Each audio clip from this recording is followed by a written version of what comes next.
guilty verdict. Reaction from federal court as the jury convicts suspended Cleveland councilman Ken Johnson on corruption charges. Dangerous Delta. Think about how quickly chickenpox can get passed in a room, in a classroom, in any kind of a setting. So this is much more transmittable. The new information from the CDC about how easily the variant can spread. Fan frenzy.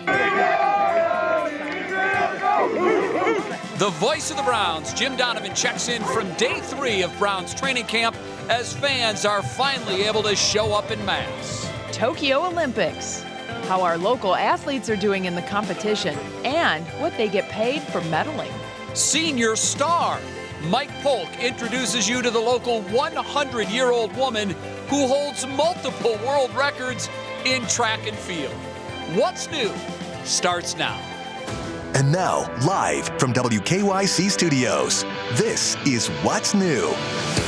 I have an announcement to make. It is Friday. It is Friday, everybody. Yes. Thankfully, it is Friday, and a good evening to you on this Friday, Northeast Ohio, and welcome to What's New. I'm Betsy Kling alongside Jay Croft. A very good Friday afternoon to everyone watching at home. Betsy, to you as well. Thanks so much for choosing What's New as we get ready to roll into the weekend. We do, and we're going to begin today with developing news. The 40-year career of Cleveland councilman Ken Johnson ended today after a federal jury found him guilty of 15 corruption and tax charges.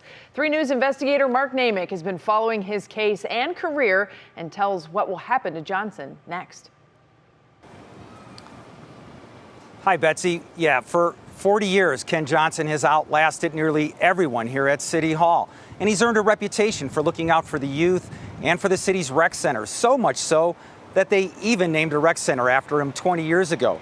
But today, the jury believed the federal prosecutors, who during the last 8 days of testimony used documents and words to paint a very different picture of Ken Johnson.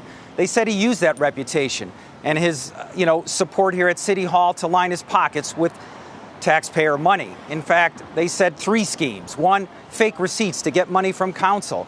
He directed money or funneled money from a nonprofit that used a lot of city money to put that into his own pockets. And he also cheated on his taxes by inflating donations that he made to that rec center that's named after him. Now, he wouldn't talk to me after court today, but I did catch up with his lawyer, Myron Robinson, who supports him despite the fact that he took $150,000 in taxpayer money, according to prosecutors. Here's what he had to say. Well, we acknowledge that there were mistakes made in terms of the bookkeeping, miscalculation and taxes and all that, but we believe that was honest mistakes. It wasn't motivated by any intent to defraud the government. If you ask anybody in that neighborhood, the witnesses that testified that know him for all those years, they would tell you that.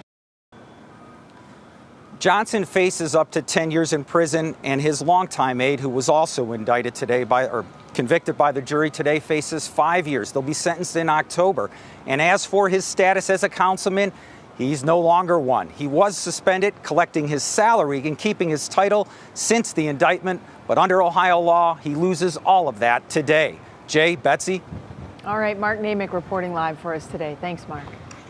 All right, now to the other big story of the day. 2 more Northeast Ohio counties turned orange on the CDC transmission map. Portage and Geauga counties now have substantial COVID transmission. They join Medina, Lorain, Erie, Richland, and Huron, and Trumbull County as well. Ashland County is red, meaning they now have high transmission. Well, there's also new information about the Delta variant that claims it is as contagious as the chickenpox, and that vaccinated people can spread it as easily as unvaccinated people. 3 News' Sarah Shookman joins us now with more on this. This is kind of that next step. We keep hearing the rollout about how dangerous this Delta variant is, and now it's crossing over to those vaccinated people too. Yeah, I mean, Betsy and Jay, you hear the word chickenpox, and we all know just how contagious that is and how quickly it can spread through a classroom, things like that. Today, the information is new, but the message really is not. That's what I've been hearing from doctors. The data getting everybody's attention comes from the CDC slides, first leaked in the Washington Post. And NBC has confirmed those details, including the CDC saying internally the war has changed when it comes to COVID. Now, it shares some currently unpublished data that fully vaccinated people might spread the Delta variant at the same rate as the unvaccinated. The data shows I can easily transmit this to somebody even though I've been vaccinated. And I think that was one of the questions that people had before. If you've been vaccinated, why do you have to wear a mask? Well, because I can pass this on to somebody else. Yeah, the clinic's Dr. Kristen Englund told me today that's the biggest change here. It drives home the need to wear a mask, which is why the CDC released those new guidelines earlier this week, encouraging mask use in hotspots where the Delta variant is already spreading rapidly. And because the Delta variant is so contagious, Dr. Englund said, expect that your county is going to turn orange or red. It's more of a when, not an if at this point. And we've seen as we check in with this day by day just how many counties are turning over already. Yeah, it feels like we're in a backslide because we had made such good progress, but really the news the last week and maybe even 10 days feels like we're going back, not forward. Is it possible that we'll see a mask mandate statewide? I know right now it's CDC guidance, but will we get to the mandate stage? Probably not. It's a little hard to say, but I did talk to the governor's office today again, and Governor DeWine says any further mandates are unlikely in Ohio, but he is strongly encouraging everybody get the vaccine who is eligible. And the vaccine works, and this is sort of a clarification too, because it reduces the risk of severe disease or death by 10 times or more. They're still finding that even with the Delta variant. So it is not too late to get. That's why it's worth getting. It will keep you alive, but it might not keep you from spreading the virus, and that's sort of what we're learning now. You may want to change some of your behaviors, whether that means wearing a mask, and maybe particularly if you spend time around someone who's immune compromised or if you're unable to be vaccinated, like young kids. So it's not trips to the store that they're really worried about, though. At 6, I'm going to break down some of those super spreader type concerns as we learn more about the Delta variant. And again, the state is not mandating masks in the classroom. They are leaving that up to the individual school districts to make those decisions. And all that is continuing to roll out too. And we could see many more changes in the weeks to come on that too. Fluid situation. Absolutely. Again. All right. Thanks, Sarah. Yep. Well, Bowling Green State University handed out more punishments this afternoon. This related to the deadly hazing incident from earlier this year. The university expelling 3 students and suspending another 17. Another student received a deferred suspension, which means the student will be given a chance to prove they can follow the rules and expectations. In all, 21 students have now been disciplined. In March, you'll remember Stone Foltz, a sophomore there at BG, died of ethanol intoxication. That's also known as alcohol poisoning. He was at a fraternity event where new members were allegedly told to drink an entire bottle of alcohol. His family says Foltz's blood alcohol level rose to 0.394. Just incredible. Well, today has been circled on the calendars of Browns fans for a very long time. That's because today was the day fans were finally allowed into Browns training camp in Berea, and they came in droves. It's been nearly 2 years since they've been there. Fans, of course, locked out of camp last year because of the threat of COVID, so you can only imagine the atmosphere out at today's workout as the fans were anxious to get out there and support their team that you'll remember made a very nice little playoff run last year. I imagine it wasn't long before we heard chants of Super Bowl. You know, Browns fans, the voice of the Browns, Jim Donovan, was there for the big day. He's joining us live now from Berea. Jimmy, good afternoon to you. I bet it felt like a football party in July out there today. It really did, and it started very early in the morning. Now, the practice wasn't until mid-afternoon at 2:25. Fans were lined up at 9 a.m. this morning. They were tailgating. You would have thought we were down at the Muni lot getting set to play a home game over at First Energy Stadium. It was just a practice, but it was so much more. It was welcome back. It's been a long time since the Browns have been this close to their fans. The players loved it, and the fans loved it. They packed the place. days. They were capped at 2,000 fans. It will be open again tomorrow, but man, there were a lot of smiles on a lot of people's faces today as they're excited about the season, but they're excited to be within close range to their football team. Now let's talk about the football team, all right? Let's talk about the business of contracts. Let's talk about specifically Baker Mayfield's contract and what's going on. We've heard varying reports to they're close to signing him to a long-term deal, or they're going to wait a little bit longer, but eventually get it done.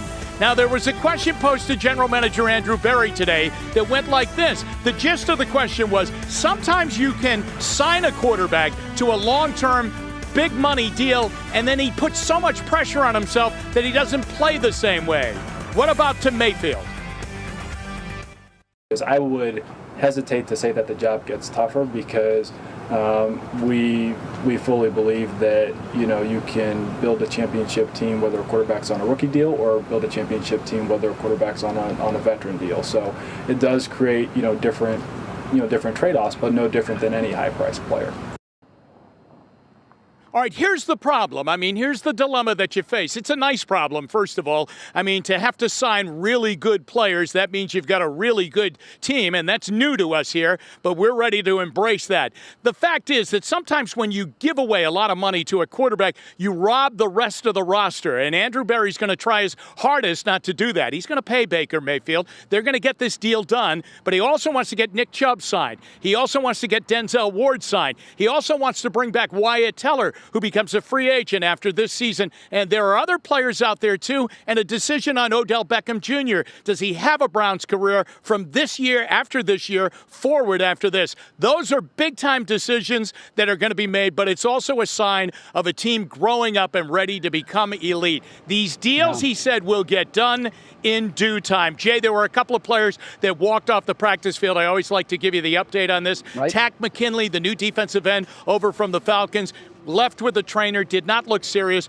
Ronnie Harrison, the thumping safety of the Browns, he left just before practice ended with a trainer. Again, it did not look serious. And we do it again tomorrow with the fans. Yeah, it'll be fun. Jimmy, before we let you go, any names of players that have stood out to you? And maybe a surprise or two from camp so far?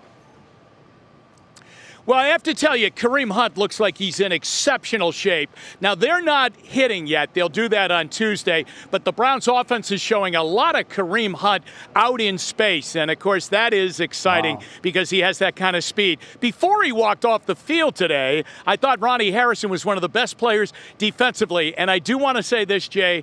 Jarvis Landry is having a tremendous camp so far. He's 100% healthy, and you can really see the difference. The more you talk, the more I smile. I just can't take it. Jim Donovan live from Browns camp. We're going to have a little bit more from the fans' perspective coming up in just a couple of minutes. Jimmy, thanks. Next up for us, we are taking you over to the Olympics as the games continue. But do you know the real value of the medals that the athletes receive? We're going to break down gold, silver, and bronze coming up. And, of course, we'll have our first look at the forecast, too. Matt Standard's in on this Friday. Matt, what you got for us? Hey, Chief. It's good to see you. Hey, we got great weather this evening across Northeast Ohio. Temperatures in the mid-70s. If you're trying to head outdoors to have your dining tonight, you're going to have a great weather. Mostly sunny skies, and temperatures may even try to get to some upper 60s about 8 or 9 o'clock. So a nice, cool evening ahead. We have another cold front, Betsy, on the way later this weekend. We'll talk about it coming up. What's New is sponsored by Cleveland Clinic, celebrating 100 years of care.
Welcome back to What's New. Once upon a time, the Olympics were all about amateurism. You remember those days? Yeah. No money involved at all, but those days now are long gone. Now, athletes aren't only fighting for the honor of getting that gold, silver, or bronze medal around their neck, they're also fighting for a pretty good chunk of change that is always at stake. And it's not just from their endorsement deals, which we know can pay very well.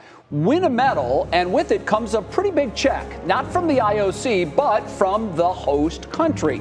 And the amount of money that these athletes can win for these medals varies widely depending on where they are from. That's right. Here in the U.S., an athlete who wins gold gets $37,500. Not bad? Not bad. Silver is worth $22,500, and bronze is worth $15,000. Now, it may seem like a lot of money for one round of races and whatnot, but actually it ranks 9th behind countries like Italy, Brazil, and Singapore.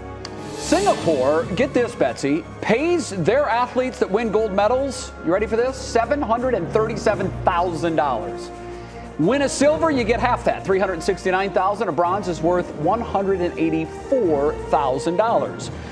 More than 600 U.S. athletes are competing in Tokyo so far. We have earned 24 medals. Just to put it out there, no one from Singapore has won a gold medal yet. That's pretty much why they offer so much money. Because I've had people that have hit me up. This was out a couple of days ago, and some people have said, wait a minute, why is America 9th on the list? Well, it's pretty simple. We have a lot of athletes that do very well. They win. They win. So you can't pay all of them that kind of money. So they just split it down.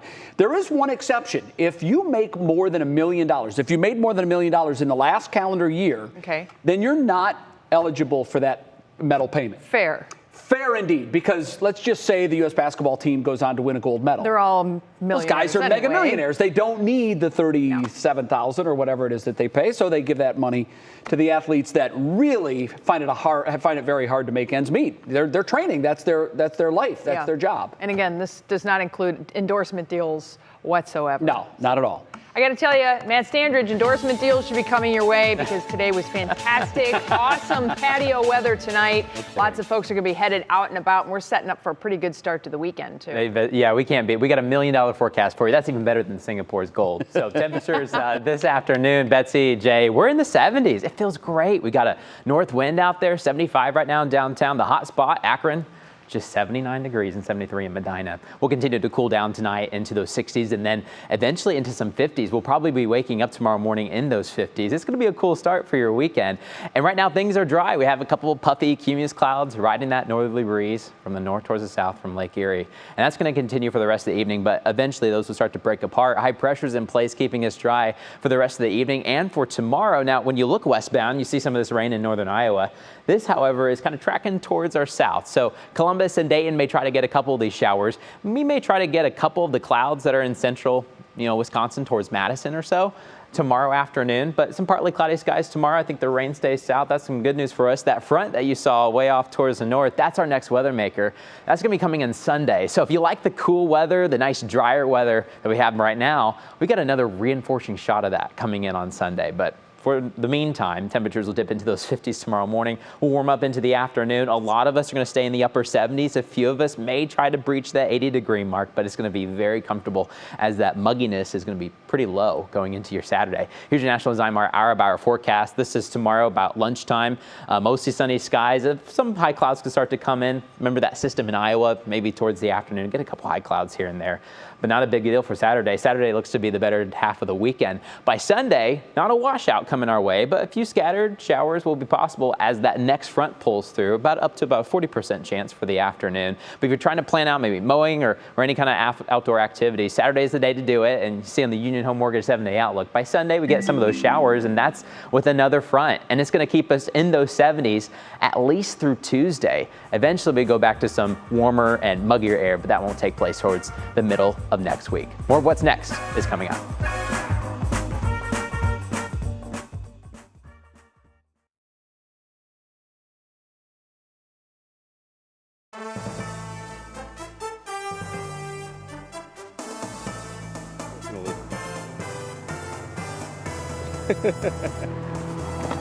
Well, the thing is, if I don't have you, we just get...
Browns fans back in the stands. That is a great sight to see. So excited to get Browns training camp underway. Yeah, and really, it's so exciting to see those Browns fans back in the seats over there. This was the first practice where fans were allowed to watch their favorite players practice since the 2019 season, almost 2 years. And boy, Betsy, did they bring the energy.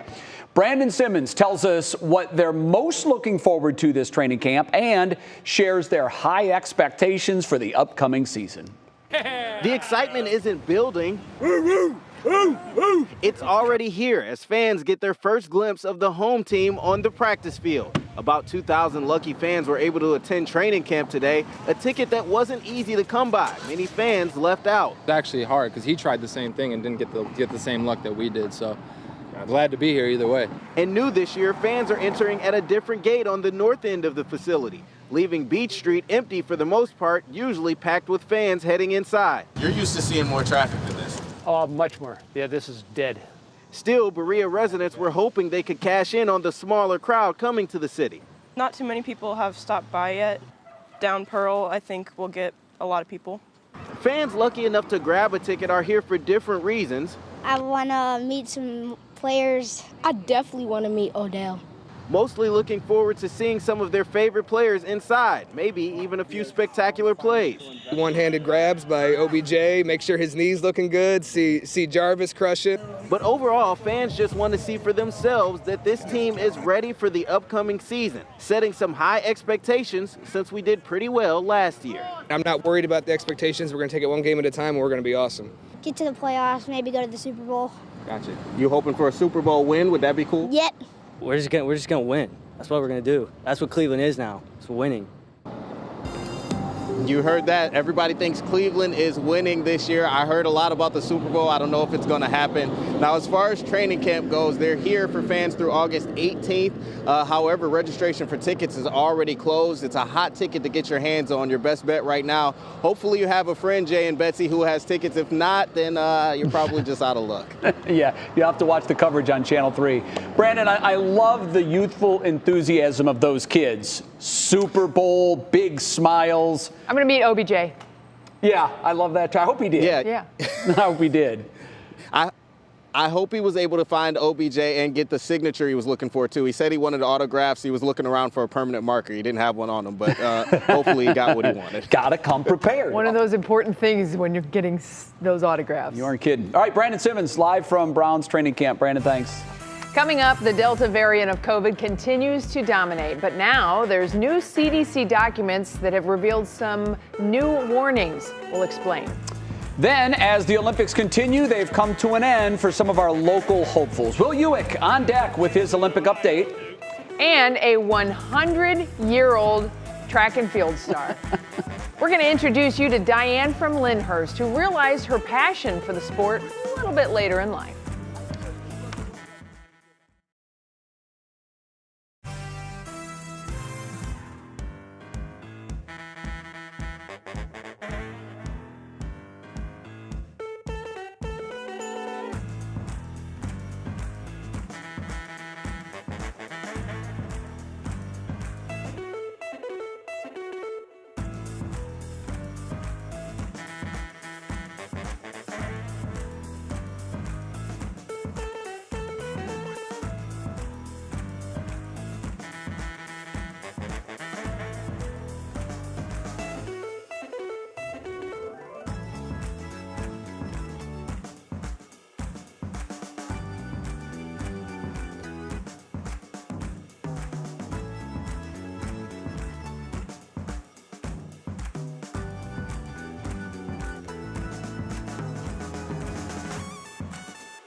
And now, live from WKYC Studios, this is What's New. Again, with 3 things you need to know at 5:30, the Justice Department says the Treasury Department must turn over President Trump's tax returns to a congressional committee. The committee's been trying to get them for 2 years. The DOJ's legal counsel said the House Ways and Means Committee gave, quote, sufficient reasons, end quote, for requesting the information. This is a reversal of a 2019 opinion, which was issued under then Trump Attorney General Bill Barr. So far, the former president has not commented. A new CDC report shows that fully vaccinated people who catch the Delta variant not only carry the virus, but they can also easily infect others. The CDC looked at 469 cases that were linked to a large public gathering in Massachusetts earlier this month. 74% of those positive cases were in fully vaccinated people. The Delta variant made up 89% of them. CDC Director Dr. Rochelle Walensky released a statement saying the findings are concerning. However, the agency notes that vaccination does protect against more severe symptoms. And today was a big one out at Browns training camp in Berea as fans were permitted back inside for the first time since August of 2019. So far, everybody looking good. No major injuries to report.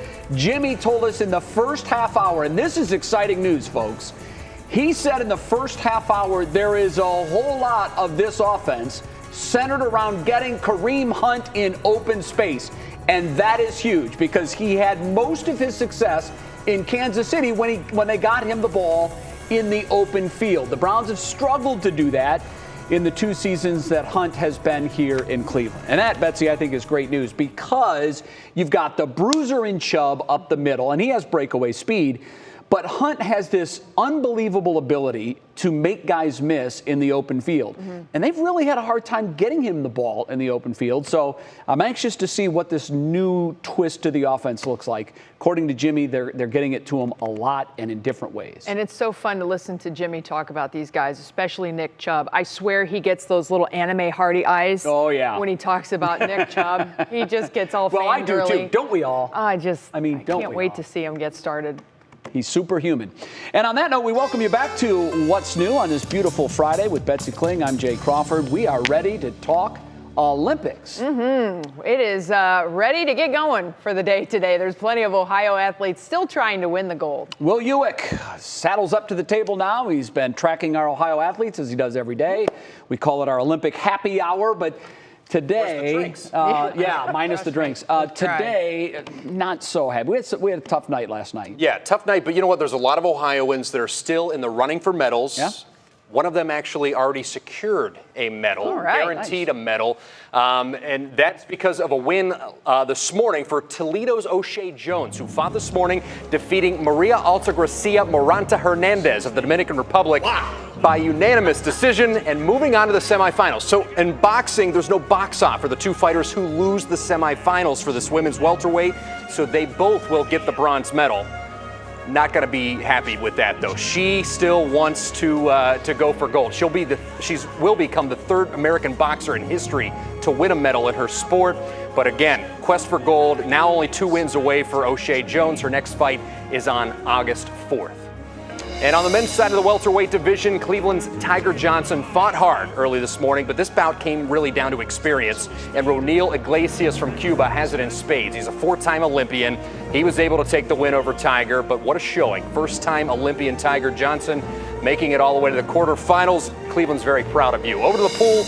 Dover's Hunter Armstrong swam earlier in the Olympics. If you'll remember, he's the one that missed the finals by 1/100th of a second. Redemption time. He took on the backstroke to help lead the men's 4x100 medley relay team to the finals. They'll be back in the pool tomorrow night on NBC looking for gold. And track and field up and running in Tokyo. Westlake native Ohio State Female Athlete of the Year, Adelaide Aquila, throwing shot put early this morning. She finished qualification with 17.68 meters. Good enough for 9th in Group B. Not good enough to move on to the finals. Still a great showing from the first-time Olympian from Westlake, the Mag Star. And her family and friends certainly proud, representing Northeast Ohio. They were representing the whole country. Everybody feeling it there. They gathered in Westlake over Middle Bass Island early this morning to to watch Adelaide Aquila throw. And throwing in Japan was Cleveland native and Kent State grad Reggie Jagers in men's discus. Finished with a 61.47 meter throw. Also finished ninth in his group. Also not going to advance to the finals, but congrats, both Adelaide, Reggie. Heck of a run to both of those guys. Both of their first times in the Olympics, but a lot to look forward to tonight. We got Clayton Murphy running the 800 meter. He won the bronze in Rio. We got Nick Bruce debuting on the BMX freestyle a little bit later tonight. And the story of the Olympics right now, especially for us, is Matt Ludwig getting the call, you know, almost like the bat signal, we need you in Tokyo. He got there, guys. Instagram post, he had 12 hours. He had to get some sleep. He's on tonight. Bless his heart. Come on, adrenaline. You know, sometimes when an athlete feels like their particular run is over, and then they find out that they get a second chance, big things can happen. Shot in the arm. Yeah, big things can happen because for all intents and purposes, he was looking at his season being over. Yeah. Then he gets the call, boy, we'll be watching. He's playing with we'll house money right now. You know, he's got nothing to lose. Some of the pressure is off. Yeah. Didn't think he'd get the chance, and now he does. It's so exciting. Yeah. I just love that picture of him in the airport with that giant tube. Like, I wonder what he's doing. That's just so we were fun. saying we need to make tubes for poles to go on because I don't think they make them. It looked like he was using like industrial plumbing or something. I've seen them wrapped in very interesting ways. There's a market for that. Very interesting ways. That's how I hide shoes in my bag. Well, the Olympic Zone with Jimmy tonight at 7:30 is going to be coming up. We're going to be meeting Nick Bruce, who competes in the BMX freestyle. He lives and trains in Cleveland.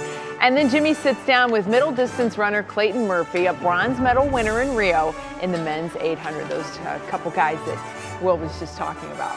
Well, coming up, she's a trailblazer and she's not stopping. How this local 100-year-old athlete is breaking barriers right here in Northeast Ohio. This is such a great story. But first, coming out of COVID, how some local assisted living residents are not letting the pandemic stop them from having a good time.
The Summer Games medal count is sponsored by DollarBank. Let's get you there.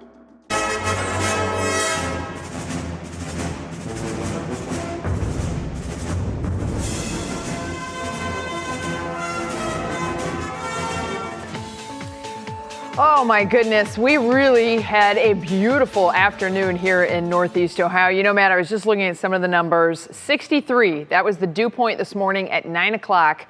Currently, the dew point is sitting at 57. We're back into comfortable territory. It's just going to continue to be comfortable as we get into the day tomorrow. Yeah, we paid for this nice cooler weather with those storms that we had yesterday. It was pretty active, but now we're on the backside of it, and like Betsy just said, those dew points are going to drop, and that's a measure of the mugginess, the water that's in the atmosphere, and that continues to drop. So the humidity just continues to go down. We have high pressure over us. You put those two together, we've got great weather for this evening and for tomorrow, for Saturday as well. One quick caveat, though. You see some of the rain towards the Midwest, towards the Corn Belt. Some rain showers will be passing towards southern Ohio. I think the trajectory will take it just south of our area here in Northeast Ohio. So tomorrow we may get a couple clouds trying to scoop by, especially south and west of Cleveland, south and west of Medina. But I think the rain stays towards Columbus and Dayton. So that's some good news. Our next weather maker comes in another front. We have two fronts, right? We had just the one that passed through yesterday with the storms towards our south. And then our next one's going to give us a couple showers by Sunday. So we're trying to plan out the weekend. Saturday looks pretty good. Mostly sunny skies, a couple high clouds towards the south. But then rain starts to come in for Sunday. Right now we're dry. We have a great evening in store for us. And then by tomorrow morning, because those dew points continue to drop, there's not much water in the air to try to keep us warm and humid overnight. By tomorrow morning, we'll be waking up in the mid-50s. Some of us may be even trying to get towards 55 or 54 away from the lakeshore. So it's going to be a cool start. Tomorrow temperatures, upper 70s. We'll have some sun and clouds, but I think most of the time we'll be on the sunnier side. Once again, if you have a couple clouds towards the south. And there's that front. This is a measure of the humidity. See that dark green? That shows you the really muggy conditions towards our south and towards our west. We've got heat index values well over 110 degrees towards the central and southern plains. We're not having to get that kind of weather because we just had the front, and then we have another front on the way. You can try to see the humidity try to creep back just a touch, but then this front comes right through, just keeping that humidity towards the south, giving us that nice, cool Canadian air. But with that front, we'll have some rain showers. Look out for those on Sunday. Maybe about 1/10 of an inch or so. Not a lot of rains, I think, headed our way. But for Saturday, we look dry. Into the afternoon, we get into those upper 70s, maybe briefly trying to hit 80 degrees on the National hour-by-hour forecast. But then Union Home Mortgage 7-day. Betsy J, we're going to stay in the 70s all the way through Tuesday. And then we start to bring more summer-like weather with maybe a couple storms here and there. But no huge systems on the way except for more cool air, though, on Sunday, you guys. All right, Matt, thank you very much. Today's Show Us Something Good is from Sagamore Hills. Today, the Brentwood Assisted Living Home hosted a coming out of COVID party. It's the first time all the residents there have been able to meet each other since the beginning of the pandemic. More than 150 residents gathered outside for a luau. One of the residents there invited me to stop by today, and I could not resist. This is a breath of air, totally, because it's sort of like it's been like a pressure cooker when you've been confined for over a year. It means a great deal to us because, especially with that COVID, we were stuck in the building there and not doing anything. I love you. I love you too, honey. Okay.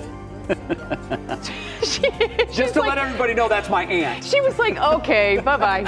Did you think I have to let everybody know. I'm just not out there kissing residents.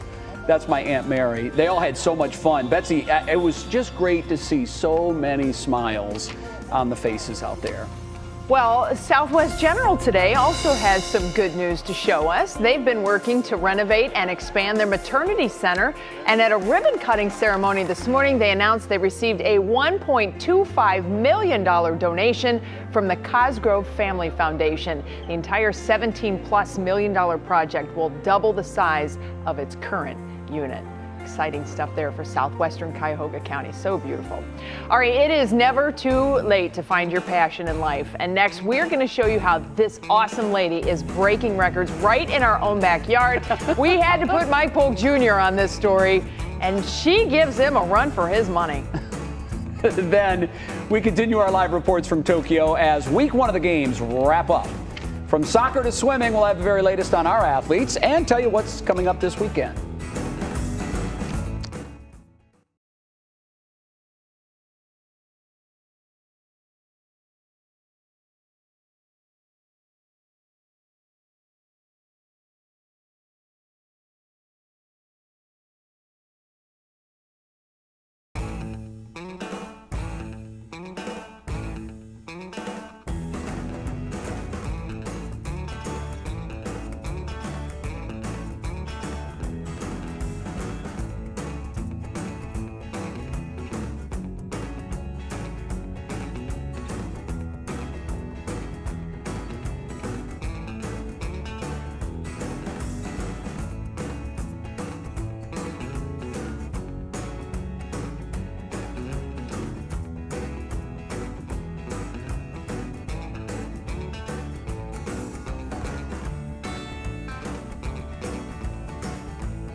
This is really what it's all about, right? The Olympics, sharing stories that are inspiring of the athletes from close to home and around the world. Of course, we are celebrating sports of all kinds during this 2-week period. But tonight, we want to introduce you to the star athlete who's right here in our own backyard. You've probably never heard of her, though. Lyndhurst resident Diane Friedman holds multiple world records in track and field, but she didn't discover her passion for running until much later in life. Mike Polk Jr. has her story. Go. Diane Friedman turned 100 years old this month, but not much can slow her down. Woo! And for as active as she is on the track, she's even quicker in conversation. Is there any secret to the throw? Is it like throwing a football? Well, I don't throw footballs. Okay. As I soon learned during our recent encounter at Beechwood High School. Just think about your hand and think about where you want to hit. That's better. No, that was good because you went almost straight with the line. Where was this kind of encouragement when I was young from my parents and I was failing at athletics? I don't know. You just weren't around. My parents either, they didn't want me to do that. They didn't want you to? No. Why not? Because it's not nice for a girl. Remarkably, it wasn't until she was in her 70s that Diane started running competitively, and not until her 90s that she began breaking multiple world records in track and field. She currently holds 3 world sprinting records at the 100 meters, 200, and 400 meters in outdoor track. And indoor track, she holds the United States records in the 60-meter dash and the 200-meter dash. And these records are in the 95 to 99-year-old women's age group. Bruce Sherman, an exercise physiologist and assistant coach here at Beechwood, has been training Diane for the past 5 years. They've become good friends. 10, 11, 12. Is it difficult in that age group? What's the competition like? The clock. Because I've never been to a meet with her where she has had age group competition. Her records are going to be around for a long while. I would not be here without him. He's a good coach. Great. And a good guy? Great. It's only an hour, twice a week. I can stand him. In fact, they maintain their training routine despite the many challenges of COVID. Last year, a lot of seniors had trouble during the pandemic. Loneliness, isolation, not having a lot to do. Did this help her through, do you think? We really didn't miss a step because we were able to adapt our workouts. Bruce credits good genes and a good attitude for Diane's remarkable feats at her age. She certainly gave me a run for my money on the track. I'm done. That's all I got. Pass the number. Oh, gotta go past the numbers. I'm sorry. No. Okay, I didn't know that. Sorry. That's the end line. That's the end line, I yeah. You did fine. Thank you very much. I appreciate it. It felt okay, but you really took off on me there. And of course, we couldn't pass up the chance to see if she had it in her to break yet another world record. Go. Let's go. Let's run. Oh, yeah! Almost there! You got it, Diane! Yeah! Part of history. How do you feel? You just broke a world record. How do you feel about that? Great. What are these records, the fact that you hold these records, what does that mean to you? Not much. I'm sorry, I just think there's more to it than you're giving it credit for. You are one of the area's most decorated athletes. You're up there with LeBron James. I mean, you are up there as far as being recognized for your athletic talent. I like you. Do you have anything else that you would like to say to anybody who might be watching this to inspire them? I would just say you'll feel better. And you'll make a couple friends. Tell a friend, come on, what are you doing? Let's go for a walk. So next time you're feeling uninspired and you're thinking about skipping the gym that day, remember there's a champion in our own backyard who's still breaking new records. A champion who was born when Warren G. Harding was in office. If that doesn't get you off the couch, perhaps nothing will. You got it, Diane! Yeah! This is Mike Polk, still a little winded, for 3 News. Oh, that is so precious. So Diane unofficially broke the American and world records in the 100-meter dash for women 100 plus during that shoot. I mean, how many shows can say that they're breaking world records on TV? And she's like, Yeah, what does it mean to you? Not much. I love her attitude. She's tremendous. Well, I hope that made you smile. It certainly made me smile. A good practice run for the upcoming Michigan Senior Olympics meet on August 15th, where Coach Bruce hopes that she officially breaks that world record again. Yes. Next on What's New, we head live to Tokyo, where we'll get an update on BMX gold medalist Connor Fields, who crashed. Oh. And what's ahead this weekend for our athletes in Japan.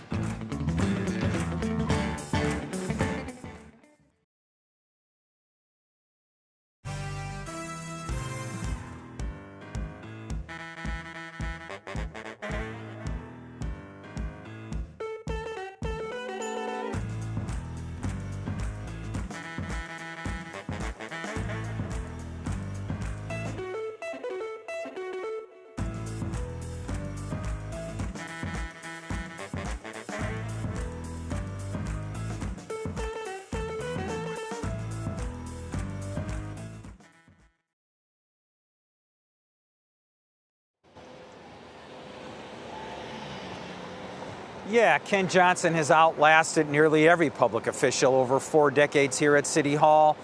He's earned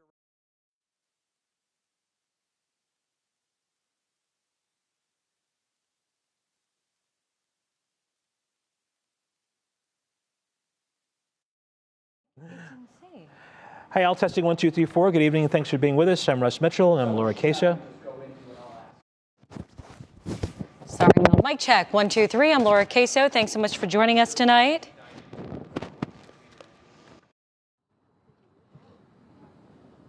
Check 1, 2, 3, 4, 5. Brandon's mic this. Check 1, 2, 3. This is still me. We're still talking about Browns camp.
Well, we, of course, have more Olympic action underway in Tokyo as Team USA adds to our medal count. NBC's Liz McLaughlin joins us with the latest highlights. U.S. free kick. The U.S. women's national team scores a spot in the semifinals, winning 4-2 in a shootout against the Netherlands. Megan Rapinoe to send the United States to the semi-final of Tokyo 2020. It doesn't get much more comprehensive than that. You come out here and you give everything, or you got to go home. In the pool, the U.S. continues to rack up hardware. King determined to hang on there. Lily King wins silver, and teammate Annie Laser takes bronze in the 200-meter breaststroke. Just to be able to do that together, it's what we've always dreamed of and what we've always worked for. So it's Murphy in lane 3. Ryan Murphy comes up short, defending his 2016 gold in the 200 backstroke. Rylov is trying to hold off Murphy. Earning silver behind Russian Yevgeny Rylov. Dressel 49.5. The U.S. has a chance for even more medals in the final swimming races this weekend. I still got to take care of some business here and get my mind right and keep going. Baseball makes its return after 13 years. The U.S. starting strong with an 8-1 win against Israel. Serbian Novak Djokovic's quest for the Golden Slam ends with a loss against German Alexander Zverev. The inside line. And in men's BMX racing, a crash took U.S. defending gold medalist Connor Fields out of the final.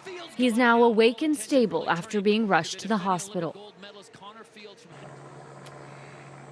And there's some drama on the track as well. The 4x400 mixed team relay for the U.S. was disqualified in the prelims. But overnight, they overturned that decision due to an appeal. So now they are still in the running for a gold medal. And also today, it's the final leg of, it's the final day of archery competition.